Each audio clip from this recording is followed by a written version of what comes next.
Rick, thanks. Here with Charles Mathews, 17 points for Michigan in the Wolverines' 12-point win over Loyola of Chicago, headed to the national championship game. And Charles, this game for a while here was not going well for you guys at all. What was kind of the mindset when you went into the locker room behind against a team that hadn't given up a halftime lead all year? Just understanding that we've been down before, and we just stayed true to our values. We stayed persistent, and we fought through adversity through all times of the game. I think Xavier, he looked us in the eye and just let us know he had a terrible first half in his mind. And he just came out and said, I'm going to stay committed to it and continue to help you guys win. How difficult was it to speed this team up? This Loyola team, they just play with their own pace, their own tempo, and you needed to speed them up by picking things up on the defensive end. How difficult was that? You finally got to do it in the second half. I mean, that team is very well coached. They execute extremely well. They execute extremely well. And a team like that, you really can't take them out of all of their schemes and out of all their principles, but you just want to make it tough for them. So we was trying to be there, arrive on the catch, arrive on time, and just make everything difficult for them. There are a lot of similarities in terms of how they defend, when they switch, when they communicate as well as you guys do. Did going against one another in practice help prepare you for that? It's really so tough to simulate game situations here. You know, the adrenaline they be running within the arenas, the momentum that these teams go on. But it was definitely a lot of similarities between us two. Like I said, they're well coached, extremely well coached, and I give kudos to them because they had a hell of a season.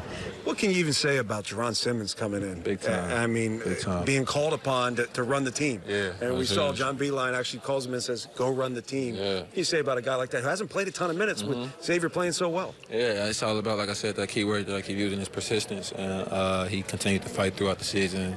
You know, he never been a negative fighter amongst the team, even though we all know that this season did not go the way he imagined it to be when he decided to come here. But for a guy like that to come in and knock down a big shot like that, it was a huge momentum swing for us. So we asked John Beilein yesterday if he's enjoying himself at all. And he said clearly not. How has he done in terms of allowing you guys to play loose, to be loose, to enjoy it, but also take on some of the pressure himself? Just basically, he continues to teach us, but I feel like he's doing more teaching in film sessions. And when we get out there playing, he's not really harping on us as much as he probably would in the beginning of the season. He's letting us play through mistakes, and we're making less of them. So now I feel like a lot of guys' confidence is through the roof. I can speak about myself as well. We're just playing freely out there, and we're learning the way he wants us to play at the same time. Charles, one win away from winning the national championship. Yep. What goes through your mind when you hear that? Honestly, just take it the same way we've been doing it the entire tournament, one game at a time.